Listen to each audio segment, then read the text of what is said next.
Bonjour à tous et bienvenue encore à Madère pour ce troisième jour. Et là, consacré exclusivement à la visite de Funchal même, donc de la ville. Parce que dimanche, j'étais monté un petit peu sur les hauteurs là-bas pour aller voir le jardin de Monté. Et j'avais juste au retour traversé la ville rapidement pour trouver déjà un restaurant. Et puis ensuite rentrer à mon appartement pour pouvoir organiser la suite de mon séjour. Aujourd'hui, comme je vous ai dit, c'est balade dans Funchal. Demain, donc c'est déjà organisé. Comme vous le savez, je fais en randonnée. Jeudi, je viens de voir, j'ai peut-être trouvé une option, ça dépendra de la météo, mais j'ai trouvé quelque chose. Et vendredi, ce sera le tour du nord-ouest de l'île. Et donc là, je suis dans le parc de Sainte Caterina, si je ne me trompe pas. Et on va aller visiter donc la ville. Et en face de nous, dans le clocher, si vous voyez, c'est le clocher de la cathédrale qui date de 1490, d'après ce que j'ai compris.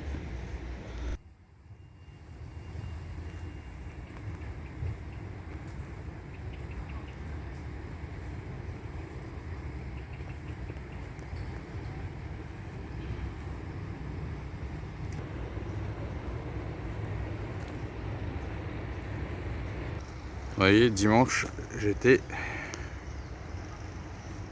là-bas, à Monté.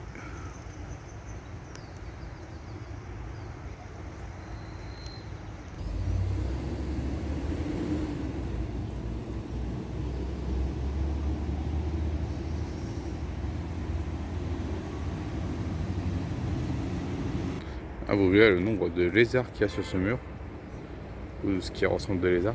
Et là-bas, on a un petit mémorial. En fait, il faut savoir que pendant la Seconde Guerre mondiale, Madère a accueilli 2000 Gibatriens, Gibatriennes, donc les habitants de Gibraltar, parce que Gibraltar était une des cibles des nazis. Donc ils ont été évacués ici au Portugal, à Madère, donc 2000. Et ils sont restés jusqu'à la fin de la guerre. Ils ont été évacués en août 40.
Donc ça, c'est le collège des Jésuites.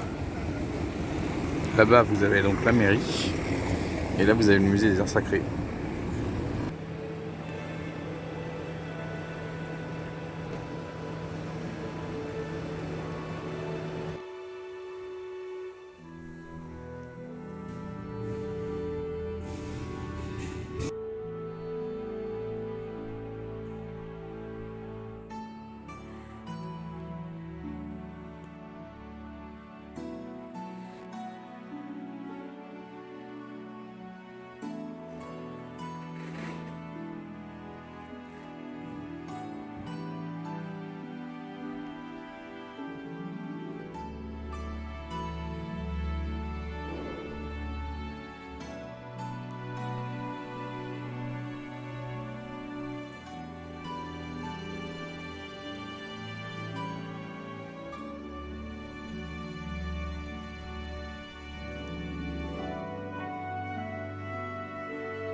Alors là, on vient de voir le musée Quinta da Cruz, si je ne me trompe pas.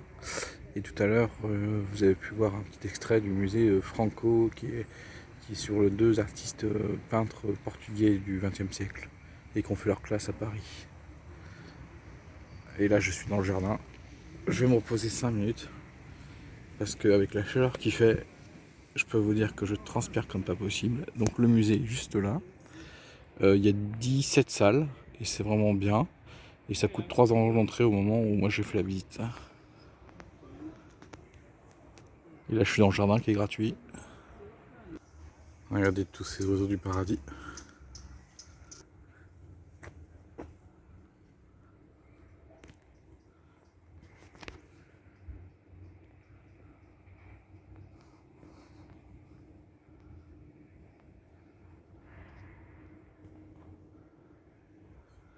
Ça les dragonniers.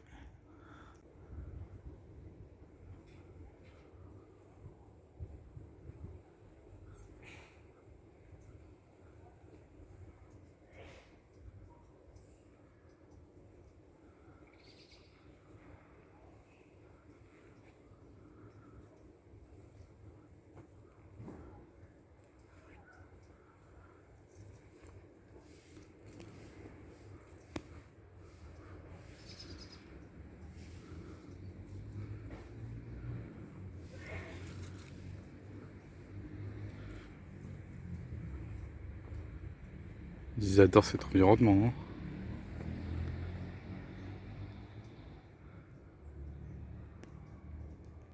Alors le fort qui est ici, qui est en face de moi, il n'est pas visitable en ce moment. Et là je vais voir le dernier musée que je vais faire dans la ville, sachant qu'il y en a d'autres, mais j'en avais choisi que 3.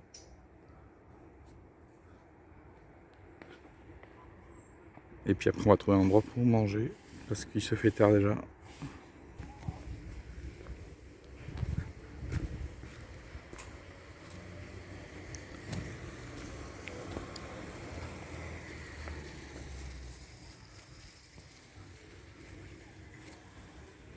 Vous voyez, on voit les pylônes du téléphérique pour aller à la montée qui est juste en face.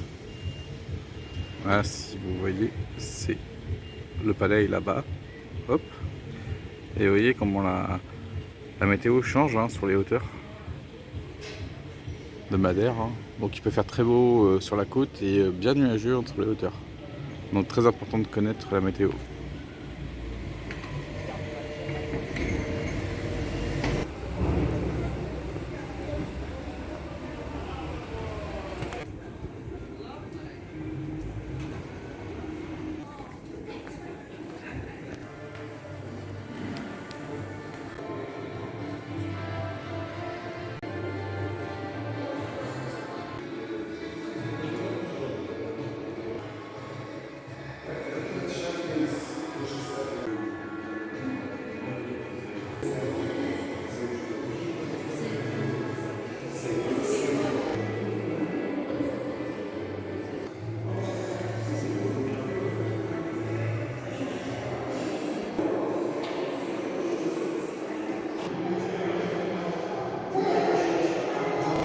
Voilà, vous avez pu voir une partie des trophées qu'a gagné Cristiano Ronaldo. Donc le musée est consacré vraiment à ces trophées. Il montre aussi l'importance du joueur, tout ce qu'il a gagné. Et regardez tous les lézards qu'il y a là, incroyable. C'est incroyable. Regardez-moi ça. Bon, je retourne dans le parc de Santa Catarina, si je ne me trompe pas. Et puis... Ouh là là là, regardez-moi là. Le nombre qu'il y a. Incroyable. Voilà. On va retourner dans le parc. Et j'aurai fini pour la visite de Funchal. Parce que là... je suis un petit peu crevé et puis demain j'ai ma rando, donc je voudrais me reposer un petit peu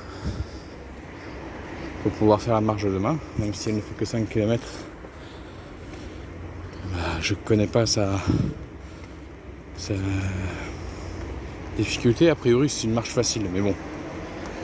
Vous pouvez dire facile et puis ça peut être dur. Hein. Regardez, je ne fais que monter le nombre de lézards, ou ce qui est apparent des lézards, incroyable.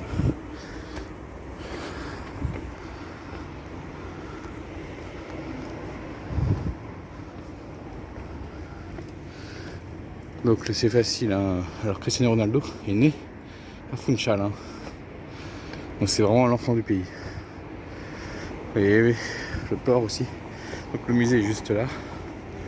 En fait on arrive dans une salle souterraine. Et il y a tous les trophées qui sont présents. Il manque peut-être un ou deux. Mais c'est incroyable, hein. Ce joueur est vraiment incroyable. Je comprends que c'est un des meilleurs joueurs du monde. Et qui a toujours envie de gagner.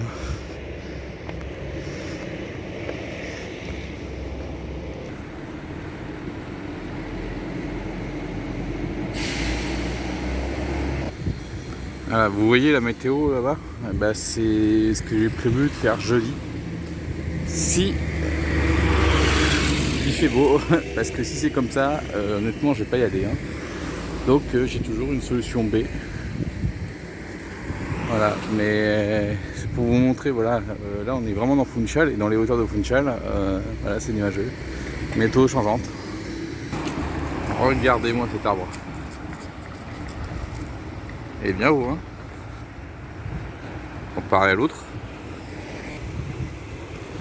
On se retrouve sur la plage du Lido.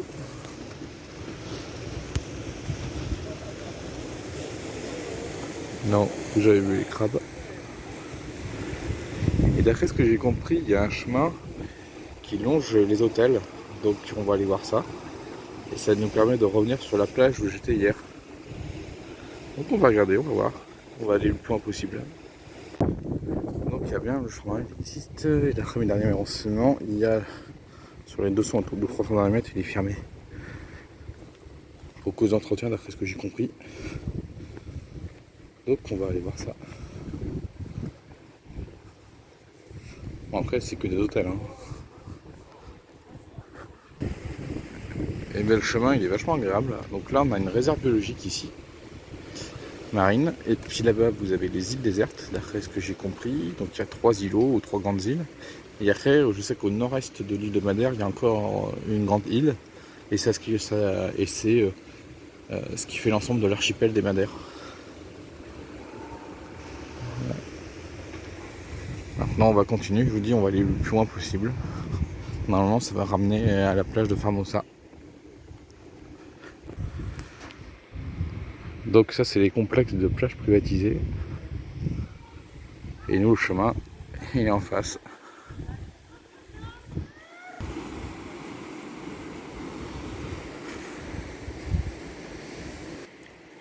Il y a de l'eau à Madère. En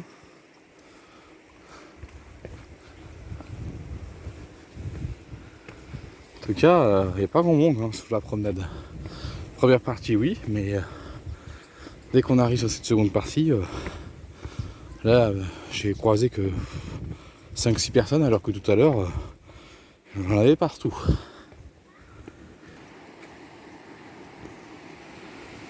Voilà, j'étais complètement au fond. Regardez, on voit le galion là-bas, de 3 mois. Alors est-ce que c'est... Non, je crois pas que ce soit la réplique de la Santa Maria. Non, c'est pas sa réplique. Je crois pas.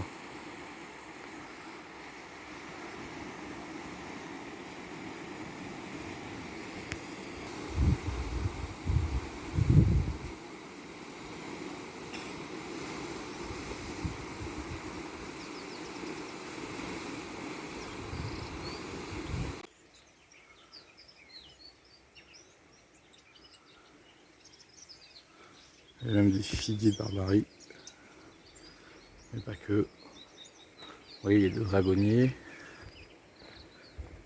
Il y a des yuccas.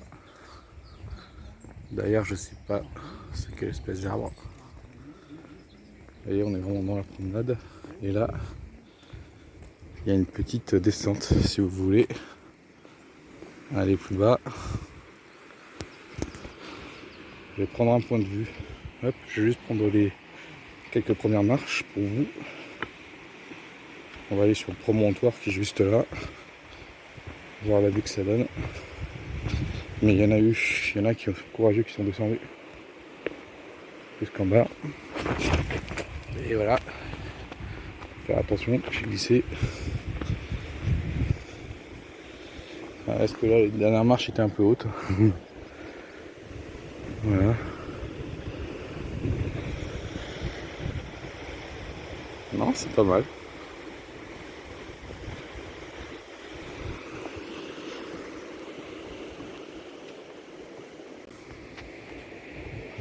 Madère, son autre nom, c'est l'île aux fleurs. Franchement, je comprends. C'est super beau. Bon voilà, quand je vous ai dit tout à l'heure, il n'y a pas beaucoup de touristes. Maintenant, j'en ai plus. Ben, je vous dis honnêtement, il faut... Voilà, pour ceux qui sont dans la partie ouest des hôtels, faites la promenade, elle est vachement belle, je trouve.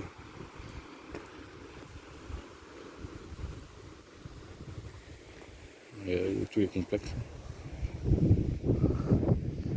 Et là, on va voir là où j'étais hier.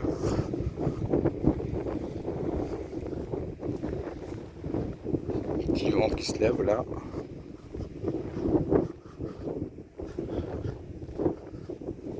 On verra plus tard. Ouais, on commence à voir la barre rocheuse où je me suis arrêté, quasiment à son pied. Donc la promenade porte le nom de João Gonçalves Sarco, qui fut le premier gouverneur de Funchal et fondateur de la ville de Funchal. Et ceci, c'est un découvreur. C'est lui qui, avec deux autres grands capitaines portugais, ont découvert donc Madère et ses archipels. Donc lui d'abord avec l'île de Porto Santo, qui est au nord-est de Madère, à une quarantaine de kilomètres au nord-est de Madère. Voilà. Donc ça c'était 1419. Et ensuite, quand il a refait un second voyage, en 1420, ça a été donc vraiment la grande île de Madère. Voilà, donc ce sont les premiers découvreurs, les premiers grands navigateurs du prince Henri le Navigateur, prince portugais qui n'a jamais pu être roi, mais on l'appelle Henri le Navigateur, mais lui il n'a jamais navigué. En fait, c'est surtout que voilà, c'est les premières grandes explorations portugaises. Donc c'est vraiment le début des grosses conquêtes portugaises, des grandes découvertes. Et donc Madère, avec les Açores un peu plus au nord, c'est vraiment les deux piliers le départ des grandes explorations, ce qui va amener après en 1492 à la découverte des Amériques par Christophe Colomb. Voilà, mais on oublie un peu souvent l'histoire des grands découvreurs portugais avant Christophe Colomb. Bon, mais maintenant je vais aller retourner sur la... Vous voyez, on voit la plage là-bas. On va essayer d'être le plus loin possible avant de faire demi-tour. Donc voilà la fin de la promenade. Normalement il y a une liaison pour aller sur la plage, mais cette liaison est fermée pour des travaux jusqu'en mai 2023. Regardez la piscine, l'eau naturelle, là, la piscine naturelle on va dire. Et donc pour revenir sur le gouverneur Zarco, l'explorateur Zarco, il est né en 1390 et il est décédé le 21 novembre 1471. Donc ce qui fait bientôt 551 ans, non c'est ça, 551 ans. Bah oui, parce que l'île, ça fait... l'archipel des Madères a été découverte en 1499 par les Portugais avec l'île de Porto Santo, avant de l'île de Madère découverte un an plus tard, en 1420. Et là il y a la promenade que j'ai faite hier. Donc oui, donc ça peut être vachement intéressant en passant par là. Bon là il y a, comme je vous dis, on va aller jusqu'en bas jusqu'à ce que ça soit fermé. Et ça sera ouvert qu'à partir de mai 2023. Et ensuite demi-tour. Voilà, je suis au bout de la promenade parce que ici, donc cette portion-là est fermée. Comme vous voyez, ils sont en train de faire des travaux. Il y a des travaux d'amélioration, ça doit se finir en mai 2023. Et en fait, il y a un tunnel qui permet de passer sous la roche volcanique, et d'atteindre donc la plage de Formosa. Et vous voyez de l'autre côté l'autre chemin qui permet d'arriver à Camara do Lobos. Alors si je le prononce à l'espagnol, je suis un peu désolé, mais comme j'ai appris l'espagnol pas le portugais, j'ai des connotations un peu espagnoles.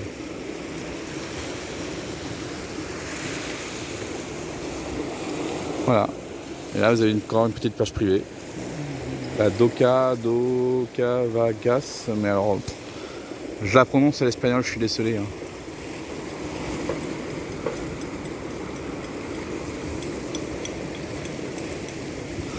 Ah, c'est beau, hein. Donc ça fait une belle promenade hein, près de trait de côte jusqu'à Camara. Et là, vous voyez, il doit être bientôt 5 heures. Donc voilà, une petite promenade de fin de journée avant de rentrer à l'hôtel tranquillement et de passer une bonne petite soirée avant demain. Vous le savez, mon programme, ça va être demain, ça va être une randonnée accompagnée. Je vais tester ça. Je teste pour vous une randonnée guidée en français, parce que c'est pas facile d'en trouver, honnêtement, parce que c'est pas la saison en ce moment. Il y a beaucoup d'Allemands, beaucoup d'Anglais, donc c'est pas facile de trouver. Allez, je vous laisse. Si vous arrivez à comprendre le portugais, je vous laisse avec ça. De toute façon, il doit y avoir l'anglais là en dessous. Non, franchement agréable. Hein. Même en restant dans la zone des hôtels, on trouve des petites promenades vachement sympas. Donc ça, c'est les îles désertes. Donc les 3 îles désertes. Alors il y a la grande île qui est en face de nous. Et l'aéroport, il est par là-bas, une vingtaine de kilomètres. Pour que vous ayez une ordre d'idée. Et donc, comme je vous ai dit hier, le bus vous amène jusqu'à la fin des complexes hôteliers qui se trouvent là-bas. Là où je me suis arrêté tout à l'heure à la fin de ma promenade. C'était là que le bus s'arrêtait. Bon, voilà, je rentre tranquille. Hein.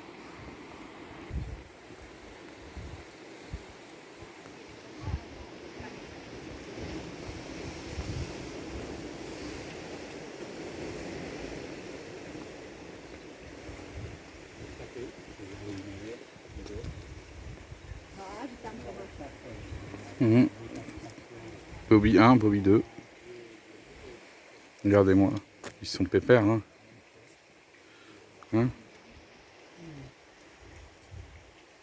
Moi, je dirais que c'est les dattiers.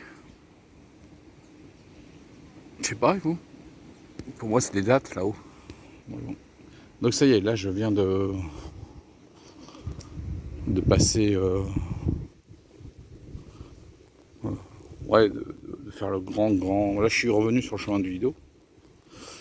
Et donc j'ai regardé là, pour la plage privée, pour la journée, c'est 5,20 € d'après ce que j'ai compris. C'est ouvert de 9h30 jusqu'à 5h30. Et si vous prenez un transat, vous rajoutez 1 € de plus. Et après, bien sûr, il y a tout ce qui est activité là-bas. Là, j'ai un bateau de croisière qui s'en va. Parce que on est sur les fameuses 3 archipels, hein, c'est-à-dire Açores, Madère et Canaries. Où on peut faire je crois qu'on peut faire une croisière sur ces 3 îles, 3 archipels. Vous voyez, je ne sais pas si vous voyez le bateau de croisière au fond.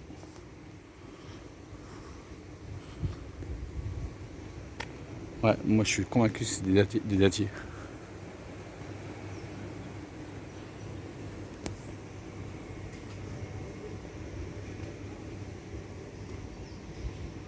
En face de moi, c'est un figuier, je pense. Et puis bien sûr un dragonnier là-bas. Et donc cette fameuse réserve biologique, une réserve marine, qui est juste là en contrebas. Voilà la réplique de la Santa Maria. Bon, bateau à moteur, hein, je pense. Hein. Parce que à cette vitesse-là, c'est pas à voile. Hein. Mais c'est vrai que dans les cas des répliques de bateaux historiques, ils sont obligés de le mettre avec les sécurités modernes. C'est par exemple pour les Ramionnes à Rochefort. Moi je l'ai visité et c'est vrai qu'on a ils ont dû mettre des questions de sécurité, des trucs modernes, voilà, qu'ils ont cachés, mais il fallait le faire pour des raisons de sécurité. Donc voilà, donc comme je vous ai dit, il y a 2 balades. Hein. une le matin, une l'après-midi. Et comme je vous dis, regardez, on est vraiment au pied entre les complexes hôteliers. Voilà, de retour au même endroit qu'hier soir pour admirer le coucher de soleil, mais comme vous avez pu voir, c'est seul le nuage. Ils annoncent de la pluie jeudi soir normalement et vendredi matin, donc plutôt dans la nuit de jeudi à vendredi. Mais ça devrait aller pour vendredi matin, ça devrait se terminer autour de 8 ou 9 heures. Donc juste avant que je commence mon petit parcours là, organisé là, pour visiter la partie nord-ouest de l'île. Voilà. Donc demain matin, comme je vous dis, une randonnée accompagnée avec un guide français. Donc c'est ça le jeudi de demain. Puis demain après-midi, je referai une promenade autour de mon hôtel. Je sais pas encore où aller.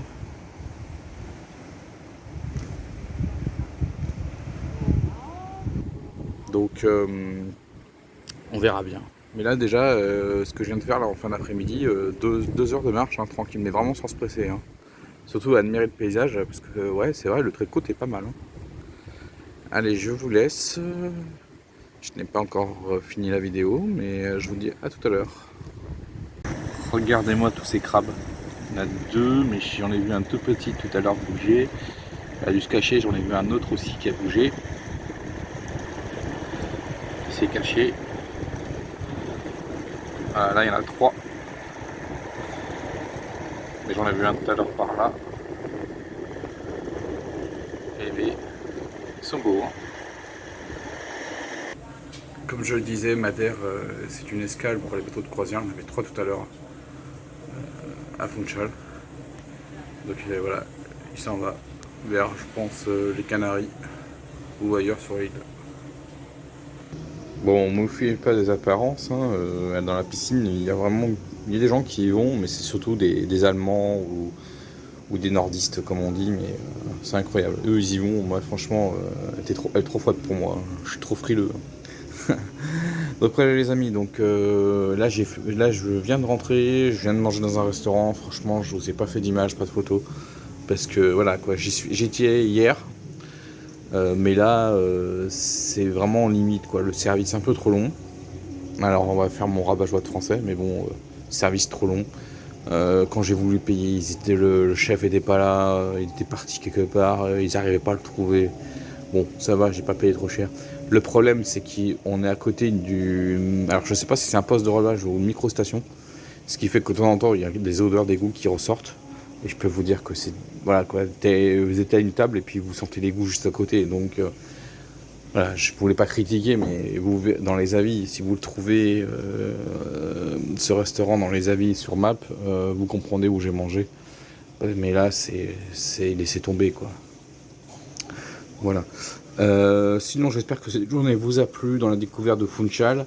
Donc un peu plus sur les musées, mais aussi dans la ville où je me suis baladé. Franchement, c'est une ville vraiment agréable à visiter. Alors, j'ai pas tout visité, mais bon, moi, dans l'ensemble, je pense qu'une journée et demie dans la ville, c'est pas mal. Ensuite, j'ai vraiment apprécié la balade de cet après-midi. Donc, dans cette direction, le long de ce qu'on appelle les promenades, jusqu'à la fameuse plage, où pour le moment, la connexion à la plage est fermée pour cause de rénovation jusqu'à mai 2023.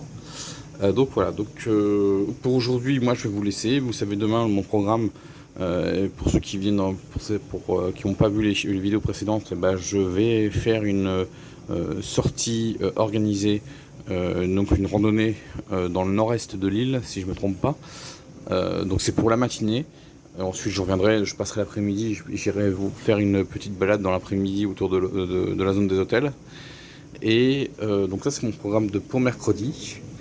Voilà, puis après jeudi j'ai fait la vérification, théoriquement je pourrais peut-être m'en sortir, mais il faudra vraiment être certain de la météo. Et vendredi, donc le tour je prendrai la même compagnie et là je ferai un tour en véhicule en accompagnant avec un guide français pour explorer le nord-ouest de l'île de Madère, qui sera ma dernière journée à Madère avant de rentrer samedi. Et le réveil va être très matinal parce qu'il faut absolument que je quitte ce magnifique hôtel à 6h30 du matin pour me faire enregistrer à l'aéroport et rentrer en France. Déjà, et oui, la moitié du séjour il vient de passer. Donc je vous retrouve pour vous dans quelques jours. Pour moi, ce sera demain. Je vous dis ciao et à la prochaine.